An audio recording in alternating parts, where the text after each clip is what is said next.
we thought, seeing as how it's Friday, and we're in Reno, it doesn't matter where I am, Las Vegas, Reno, Tucson, New York, I can still manage to screw things up pretty well. So as long as we're talking about my epic failures, we figured we'd give you some of my flubs of the week. And now, Jerry's Flubs of the Week. If we took a look at all the input from government that's supposedly make our lives healthier and longer, a conservative in the White House over a Republican-led House or Senate. And I'm glad for three reasons. One, because it's Michael Jackson. Two, because it's a crappy thong. And three, because it's too right on the money. I said thong, not song. All right, fine. Put it on the bloopers. Jesse's screening. No, Jesse's not screening. Kelly's screening the calls. See, now I talk about a flub. Leprechauns at the end of every pot of rainbow or whatever the hell it is. You think I know that I'm Irish. Gilbert, who played Laura Ingram's on Little House, is seeking joint custody of their son and no spousal support. Close.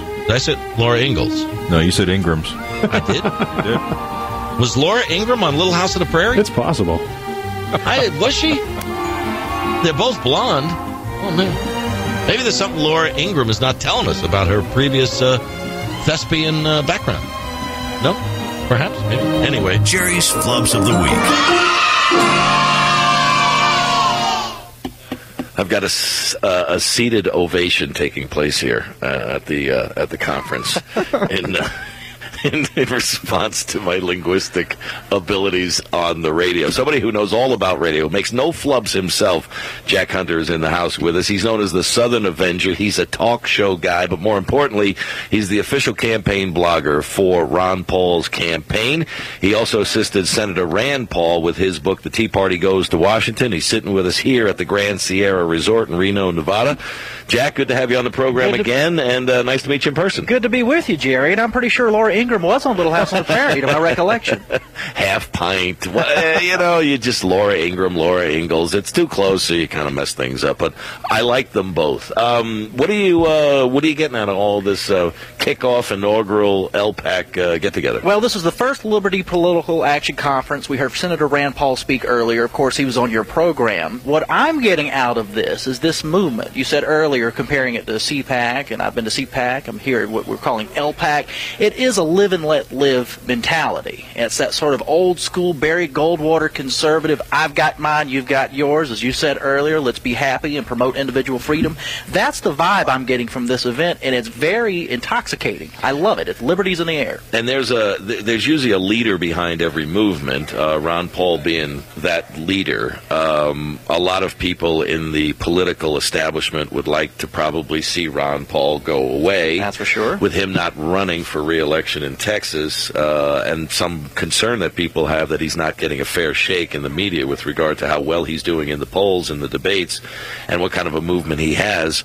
Worst case scenario, November 2012, Ron Paul's not the nominee. What happens to the Liberty movement? Well, that's a good question. I would like to say I'm the eternal optimist that people will still be concerned about liberty. I think the people out there in the Tea Party who've been holding the GOP's feet to the fire will still be there and doing that.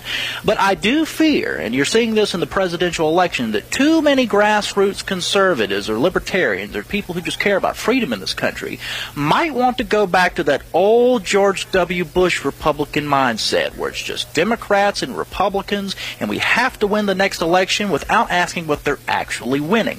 Now, I think things are much better now than they have been for a long time on the grassroots right because of events like this, like LPAC and the Tea Party. We are pushing in the right direction, but I do fear, say, a potential President Mitt Romney or Rick Perry or somebody else like that might make many on the right lazy again, and they don't mind doubling the size of government and the national debt as they ignored it under Bush, or entitlement expansions, doubling the size of the Department of Education. We can't go back to that. That's what I fear most. How do we get a Mitt Romney or a Rick Perry? I mean, it seems like we constantly go, and no offense to either, but it seems like we constantly go back to but don't empty the recycling bin. We seem to see the same names over and over again. A guy like Newt Gingrich, I think he's done. Put a fork in him, it's over. A guy like Rick Santorum, who backed Arlen Specter over Pat Toomey. Why does he get another bite at the apple? And why is it that we're getting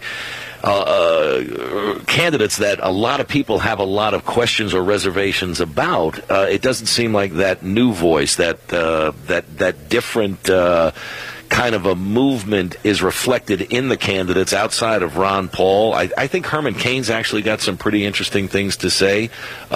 He's got an interesting op-ed piece in the Wall Street Journal about his plan for the economy going forward. We're going to have him on the program next week. But it seems like we get the same old tried and true, like I'm Bob Dole, it's my turn. I'm John McCain, it's my turn. I'm Mitt Romney, it's my turn. But where's the next gen, to use a little science fiction tie-in here? Where's the next generation of people that are actually other people are excited about? Sure. There's things we could find that I like about Herman Cain or Michelle Bachmann and some of the others. There's things we can find, but the general question you're asking is, how do we get a Mitt Romney or Rick Perry, who on paper even are not conservative, given their record and whatnot? For too long, we've allowed partisanship to define what conservatism is. Rick Perry is popular because he's perceived as being electable. But what are we going to elect? That's a separate question. A project I'm working on right now, I had to go over and get into an old issue of National Review in 1960. William F. Buckley's journal, of course, was the definer of American conservatism for a long time. There's an article in that 1960 issue of National Review, Should Conservatives Support Richard Nixon, who was the nominee that year? It was an open question. They weighed it. Should we support him? Whatnot. Could you imagine anybody in the conservative side of things asking, should we support the Republican nominee this year or any year? It's just a given that we do that. And that is a mistake. Not that we shouldn't do that in general, and the Democrats are worse or whatever, but by not holding their feet to the fire and saying, we're going to support you no matter what, is what has gotten us to this point. It's the reason Mitt Romney thinks he can win a Republican nomination, or Rick Perry, even with their awful records, because we will excuse them. And that's exactly why we have bipartisan big government in this country right now. Let's, by the way, we're talking Jack Hunter, the Southern Avenger. He's the official campaign blogger for Ron Paul's 2012 campaign, ronpaul2012.com, the website. Let's go back to Nixon. Let's go back to the debates with Nixon Kennedy.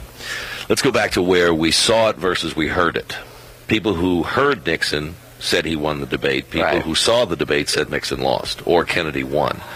Is that where TV has done a disservice, where we're lulled into a false sense of security because someone looks presidential, as opposed to having the qualities that would hopefully manifest themselves in somebody who would be capable of being a president? It's almost as if, it's a beauty contest over a contest of ideas. That's exactly right. It's often been said that if Thomas Jefferson lived in the television age, he would have never made it. Here was a guy who was a great thinker, a philosopher, if you will, who was sort of shy in public and sort of awkward in his speech and wasn't a great orator, but he would have never made it in the age of media broadcasting and TV and all that. You've been talking about Nixon and Kennedy. If you were watching it on television, Kennedy shined through. If you were listening to the audio, you thought Nixon won. We live in a political environment where political celebrity is valued above political philosophy. And I'll give you a good example of that. There are a lot of things I like about Sarah Palin, but when people, that really like her a lot, what do they mention? They say, well, she's a good mom. She's all-American. She's a sweet lady. If you ask people what they like about Ron Paul, it's not personality first. It's in the Federal Reserve. We don't need to be the world's policeman. We need to get rid of the IRS, the Constitution. It's all solid philosophical principles. I think that's a different, and that's not to disparage Palin or anybody else out there, but there is a difference between identity politics, which is celebrity-driven, and purely philosophical politics, which we need to get back to. If we weren't in this celebrity culture with the proliferation of reality shows and the Snookies and the situations and all the other crap that the Kim Kardashians of the world, would there be a Sarah Palin? I would like to think not, and that's nothing against Sarah Palin. There's plenty of things I like about Sarah Palin, but it is very celebrity-driven. I don't know how you get away from that. People look at personalities before they look at philosophy. I don't know how to answer that question completely be accurate, but who knows? Well, this is why you and I are on the radio. That's exactly right. Because I was on camera. I've seen how it looks, and I understand why radio is certainly a place to be. Do the candidates need to do more of this, of radio? And do people need to slow down and spend more time listening to the candidates, understanding the issues, where they stand on the issues, what their solutions for the problems are, and where they want to take the nation going forward, as opposed to, do I have on the right colored tie. I saw Rick Perry at the first debate, MSNBC, and he's standing up there, and they had 3 different ties. And it seemed to me that it was more important the color of his tie than what his policies were about. Because if he made that first impression and he looked right, then that was half the battle. That's exactly right. To the extent that we can get away from our politics being purely about soundbite culture, you can explain a lot of what's wrong with this country in 30 seconds. That's what I liked so much 2 weeks ago about the Jim DeMint Forum in South Carolina, where each candidate was given at length about 20 minutes to discuss. We need to have more of that in the American body politic to get to a better politics. Which is, I think, where Ron Paul does better. Yes. When he's allowed to slow it down.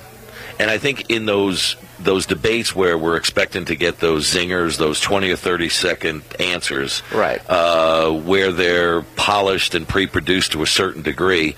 But I think part of the problem that Ron Paul has is that I think he assumes that a lot of people that are watching those debates know more than they do. And when accurate, I mean, when you've got not Senator Paul, but when you have a U.S. senator that thinks the Federal Reserve is a federal entity, I mean, there's a problem there. So if that's what a senator thinks, then what do the people think about the Federal Reserve? I think there's an education process that the people in the Liberty Movement have gone through, but an education process in America that certainly needs to take place. That's right. Given as much as voters are misled on a regular basis by both parties and people in the media and whatnot, you can't assume. It is an educational process, but, we don't have that much time. The weight of debt in this country, we don't have time to necessarily educate everybody, and that's the problem. Right. But at the same time, we do need to get to the root of these problems and not just have this soundbite culture that doesn't amount to a hill of beans. A Republican big government president is no better than what we have in the White House right now. Yeah, and the Republicans, seem in the media, radio and cable TV, have been very good at giving the Republicans a pass when George Bush doubled the national debt from $5 to $10 trillion under the guise of compassionate conservatism, which to me is redundant because conservatism by its nature has elements of compassion to it.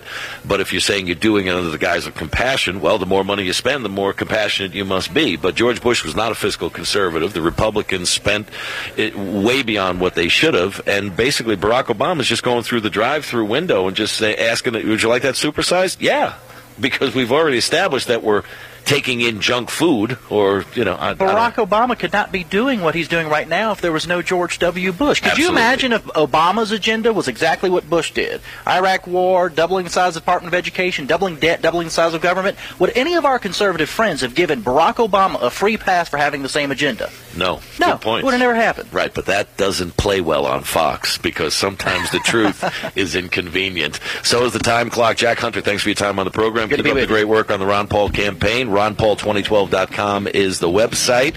Jack Hunter, the Southern Avenger, the official campaign blogger for Ron Paul. We're going to take a break. The phone number is 800-876-4123. Emails at the website, jerrydoyle.com. Stick with us. We'll be right back. The Jerry Doyle Show.